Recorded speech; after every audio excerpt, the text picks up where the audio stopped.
വിവാദങ്ങൾക്കിടെ CPIM സംസ്ഥാന secretary MV ഗോവിന്ദനുമായി കൂടിക്കാഴ്ച നടത്തി PV അൻവർ. പാർട്ടിയും പ്രവർത്തകരും ആഗ്രഹിക്കുന്ന ഭരണമല്ല നടക്കുന്നതെന്ന് സൂചിപ്പിച്ച അൻവർ MR അജിത് കുമാറിനെ സംരക്ഷിച്ചുകൊണ്ട് നടത്തുന്ന അന്വേഷണം തള്ളി.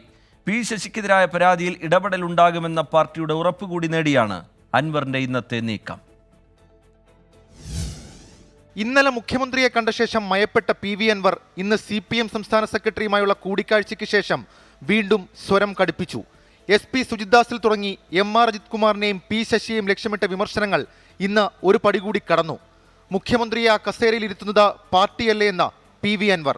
സർക്കാരിനെയും CPIMനെയും തകർക്കാൻ ആഭ്യന്തര വകുപ്പിൽ ഒരു ലോബി പ്രവർത്തിക്കുന്നുണ്ട്. താൻ ഉന്നയിച്ച ആരോപണങ്ങൾ ലക്ഷക്കണക്കിന് പാർട്ടി പ്രവർത്തകരുടെയും ജനങ്ങളുടെയും വികാരമാണെന്നും PV അൻവർ. മുഖ്യമന്ത്രി അദ്ദേഹം വീട്ടിൽ നിന്ന് വന്നായതല്ലോ, ഈ പാർട്ടിയല്ലേ ആക്കിയത്. അപ്പൊ ആരോടാ കമ്മിറ്റ്മെന്റ് ഉണ്ടാവുക? എനിക്ക് മുഖ്യമന്ത്രിയോടും കമ്മിറ്റ്മെന്റ് ഉണ്ട്, പാർട്ടിയോടും കമ്മിറ്റ്മെന്റ് ഉണ്ട്. ക്രമസമാധാന ചുമതലയിൽ MR അജിത് കുമാർ തുടരുന്നതിലെ അതൃപ്തിയും PV അൻവർ ഇന്ന് പ്രകടമാക്കി. എനിക്ക് ഇതിന് പ്രൊസീജിയർ പാലിക്കേണ്ടതുണ്ട്.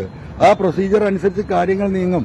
അല്ലാതെ ഈ പറഞ്ഞതുപോലെ ആ ഹെഡ്മാസ്റ്റർ കസാലയിൽ ഇരുന്നിട്ട് പ്യൂണിത് അന്വേഷിക്കും എന്ന അഭിപ്രായം എന്നുള്ള അതിന്റെ ഉത്തരവാദിത്വം ഈ ഗവൺമെന്റിന് ഈ പാർട്ടിക്കൊക്കെ ഇല്ലേ?